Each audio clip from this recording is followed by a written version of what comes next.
Welcome to McPlum, simple solutions served daily. In this video, I will show how to make macaroni cold salad. First, let's get our macaroni ready.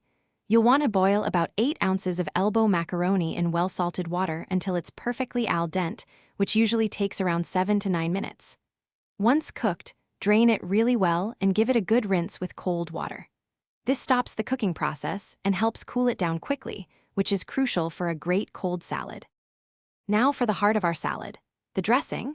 In a medium bowl, whisk together 1 cup of creamy mayonnaise with 2 tablespoons of white vinegar for that essential tang. Then, stir in 1 tablespoon of sugar to balance the flavors and 1 teaspoon of Dijon mustard for a little kick. Finish it off with about 1/2 teaspoon of salt and 1/4 teaspoon of freshly ground black pepper. Mix it until it's wonderfully smooth. With our dressing ready, let's add some fresh, vibrant vegetables. You'll want to finely dice about 1/2 cup of crisp celery. This adds a lovely crunch. Next, chop 1/4 cup of red onion very finely to give it a subtle, sharp bite without being overpowering. Finally, include 1/4 cup of finely diced bell pepper, perhaps red or green, for extra color and a refreshing crunch.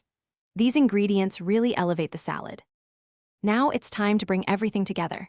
Carefully add your completely cooled macaroni and all those lovely diced vegetables into the bowl with our creamy dressing. Gently fold everything until every piece of macaroni and every vegetable is beautifully coated. This ensures every bite is packed with flavor.